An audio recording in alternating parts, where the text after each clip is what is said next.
Nathan could see the blade's point headed right for him.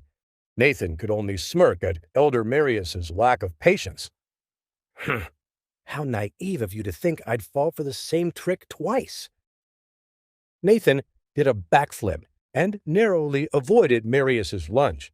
As he landed, he smirked and then jumped up as high as he could above the mist.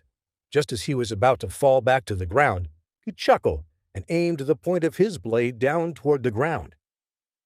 Just try and get me now. Skewering sky strike. This time, Nathan didn't aim at Elder Marius, for he was nowhere to be seen in the fog. Instead, Nathan fell with as much speed as he could build and hit the ground of the ring with such force that all of the fog was instantly dispersed, and the power of the wind blew Marius off his feet and into the sand. Before Marius could recover, Nathan spotted Niles holding a defensive stance by the very edge of the ring. Nathan's lips curled into a smile as he swiftly leaped into the air and landed right in front of Niles, who stood frozen in shock. I let you have 3 moves. Now see if you can survive my 3.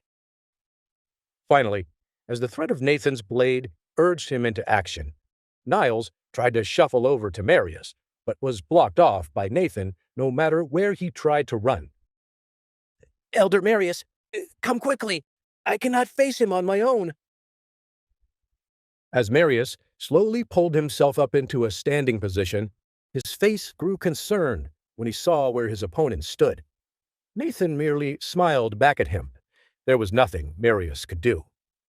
At this point, Nathan stared past Niles, and as he spoke, his words were for the man way off behind him, the High Lord Raven himself.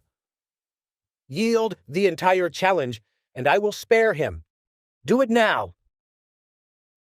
The dark purple eyes of the High Lord Raven narrowed, but before he could speak, Niles screamed and used the opportunity to ambush Nathan. Before Nathan even reacted, Remus Raven knew his son was dead. Niles! No! Before Niles could bring his sword down on Nathan's head, his throat was sliced clean through. Instantly, Niles collapsed to the ground and lay there still. The High Lord Raven felt as if a piece of his own heart had been sliced off. He crumpled to his knees and then tried to leap into the ring himself, but was held back by more of his own warriors. If looks could kill, then Remus's gaze would have cut Nathan into little bite-sized pieces. Despite all of House Raven's desire for revenge, they knew that if Remus stepped foot inside the ring before it was his turn to duel, their house would have to face the wrath of both the Duke and the Doom faction leadership.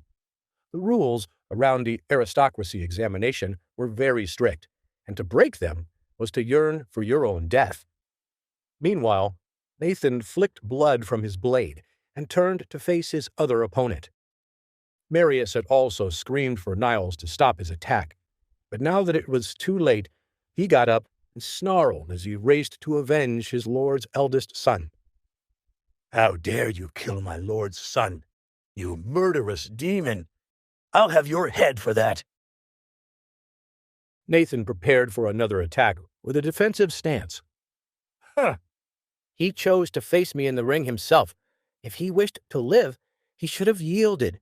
House Raven has done far worse to many others with no consequence. Well, now consider me your consequence.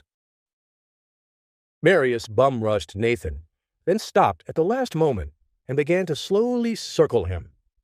Nathan tensed up, realizing Marius was merely play-acting, as if he were emotionally overwrought. In truth, the Elder Marius was just trying to goad Nathan into making some mistake. Marius tried once more to taunt Nathan as he circled him, trying to get him to slip up and not protect himself properly in some way. Clearly, you've hidden your talents well, kid. You're undoubtedly a master-level warrior, like me. You may be a genius, but plenty of geniuses died young because they failed to learn respect and restraint. You shall be the next among them."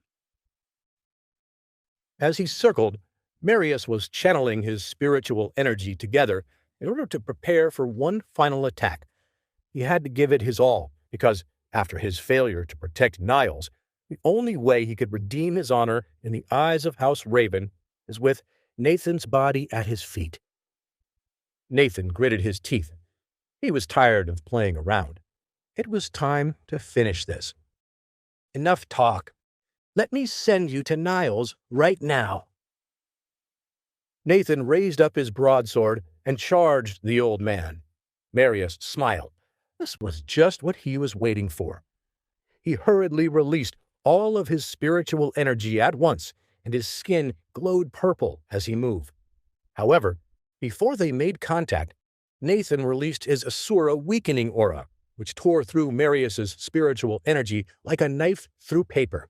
Quickly, the bright purple glow faded from Marius as he approached with his own weapon raised. Nathan smirked as his own malevolent red-colored energy built up inside of his sword arm. He had practiced this move 100,000 times, but this would be the first time he'd use it in his newest body. "Take this, old man. If you survive my blade, I'll spare your life. Asura speed slice!" Instantly, Nathan spun around with his broadsword outstretched toward his adversary. He spun faster and faster until all that could be seen of him was a steel tornado of sword and wind from his spiritual speed. Compared to the skewering sky strike, the Asura speed slice was far more deadly. The slice was one of Nathan's more powerful sword spells that channeled the power of Asura directly into his blade in a unique way and were nearly impossible for most warriors to defend against. In the split second, Elder Marius had before Nathan's spinning tornado of death approached him. All he could think of was how much weaker he was than this strange young boy. He knew that whatever he tried to do, dodge, duck, parry, or block, it would all be for naught. There was no way he could survive such a powerful attack.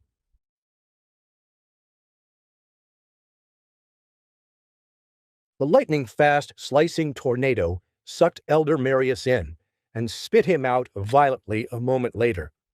The chopped-up body of Marius flew dozens of feet across the ring, only to come crashing to the ground at the High Lord Raven's feet.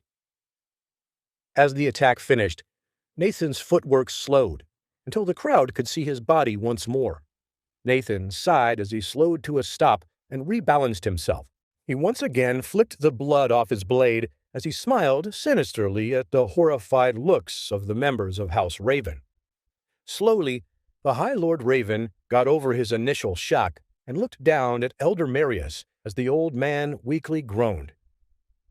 "Elder Marius, are you alive?" Marius groaned slightly louder now. His body had been torn to shreds, with deep gashes all along his chest and limbs. It was clear the blade had cut through bone, and in some places it had severed some internal organs. Dark black blood oozed out into the sand beneath him. For though Marius was still alive, he would not be for long. After a moment, Remus heard the faintest whisper come from Marius's blood-soaked lips. "Lord Raven." "Yes, Elder Marius? What is it? What do you need to tell me before you journey to the heavens?" "Please, give up examination. Save the family." After those quiet words, Marius gasped out his last breath. The High Lord Raven's hand began to tremble as he closed the old man's eyelids and stared up at Nathan Hayfield, who had already taken up his relaxed stance at the center of the ring once again.